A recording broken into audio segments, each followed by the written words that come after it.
నాటక రచయిత play right నాటకములోని పాత్రలు మానవ మాతృలు.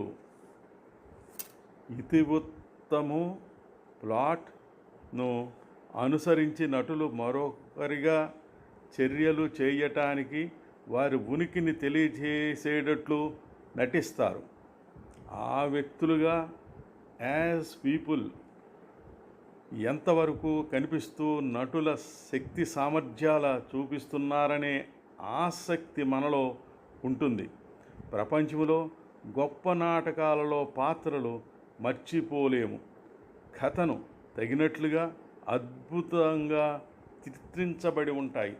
అందుకే నాటకములో పాత్రలకు ప్రాథమికంగా కావలసింది అని ప్రేక్షకుల విషయంలో జాగ్రత్త కేర్ వహిస్తాయి. పాత్రలు ఎంత విశాలముగా ఉన్నా, ముఖ్యముగా పాత్రలు కర్ర బొమ్మల్లా ఉండకూడదు.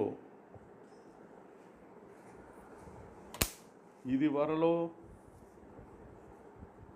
గొప్ప పాత్రలు హ్యామ్లెట్, ఆల్బర్ట్ ఫిన్నీ,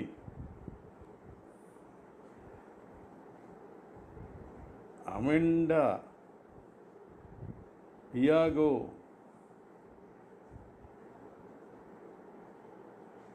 ఓల్డమీర్,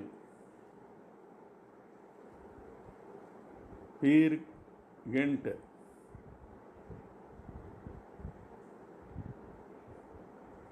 ఫెడ్రా ఇవి కొన్ని ఉదాహరణలు మాత్రమే. నాటకాలు చూసేవారికి, పుస్తకాలు చదివేవారికి తెలుసు అవి ఎంత మూర్తిమత్వం పొందినవో. అవి మంచి మిత్రుల వలనో లేక అసహ్యించుకునే శత్రువుల వలనో స్పష్టముగా జ్ఞాపకం ఉండిపోతాయి.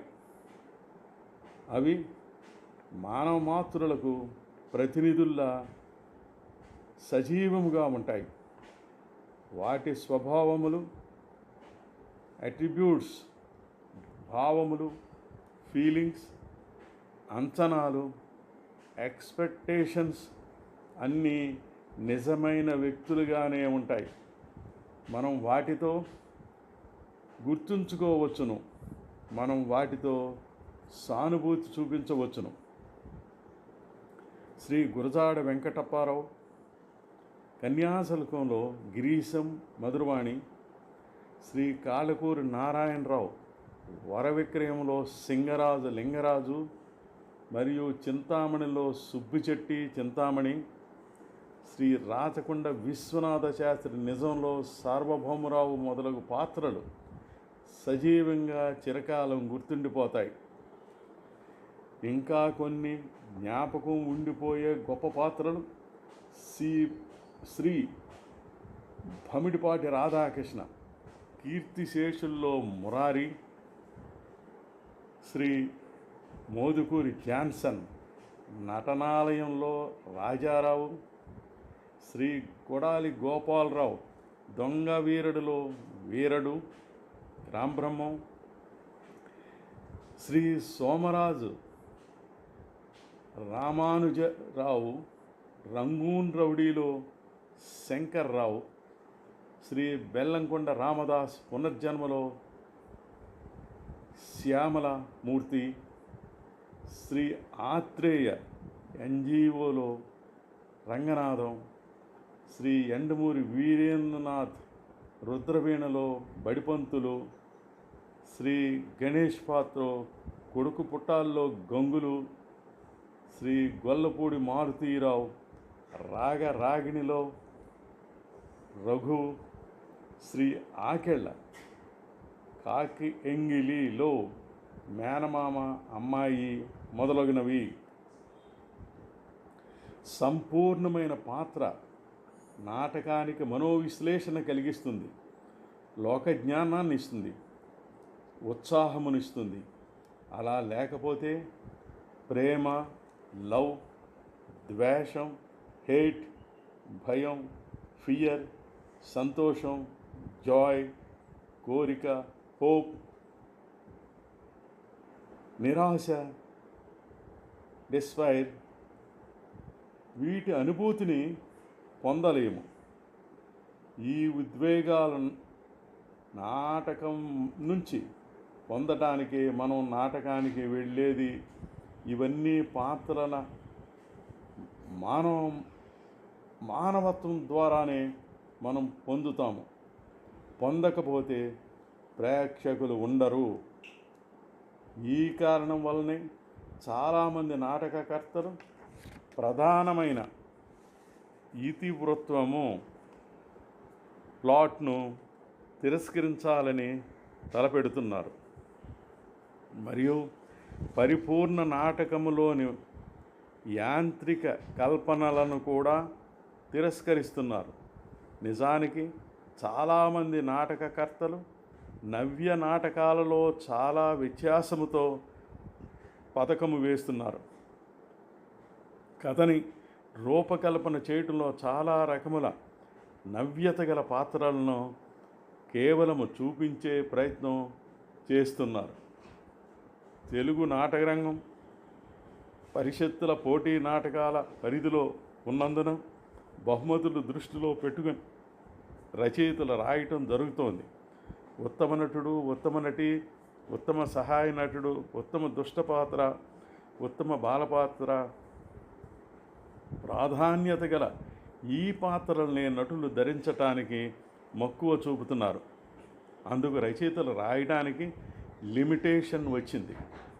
పిల్లల చదువులకు ఆటంకమని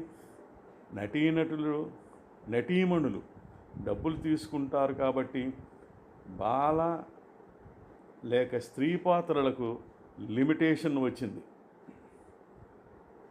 నేను రచించిన నటాలి ప్రయోగం కనరు వినరు మూర్ఖులు ఆరోగ్యకరమైన ప్రయోగాత్మక నాటిక అనే మాస్కులేని రూపొందించి పంచేంద్రియాలు లేక పంచభూతాలు పాత్రలతో ఆరోగ్య సూత్రాల ప్రాతిపదికగా కథాంశంతో రూపుదిద్దుకున్న ఈ నాటిక మండూకోపనిషత్ ప్రకారంగా సత్వాంశము గుణం గలవారికి పంచభూతాలకు పంచేంద్రియాలకు సామ్యం ఉందనే హిందూ శాస్త్ర ఆధారంగా కన్ను అగ్ని, ముక్కు భూమి, చెవి ఆకాశం, నోరు నీరు, శరీరం వాయువుగా రెంటినీ ఒకే పాత్ర రూపంలో రూపకల్పన చేసి వైవిధ్యం సాధించాను.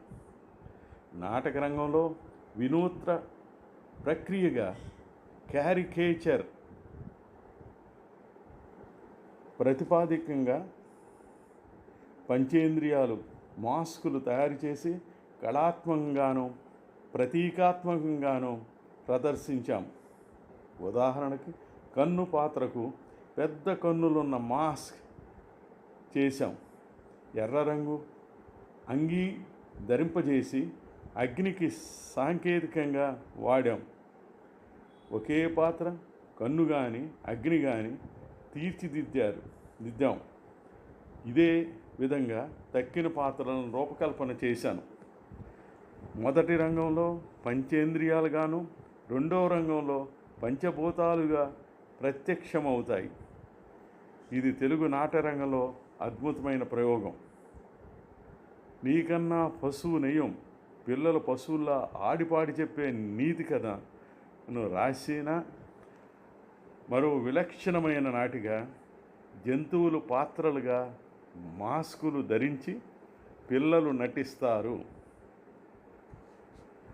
మరికొన్ని విషయాలు మరో భాగంలో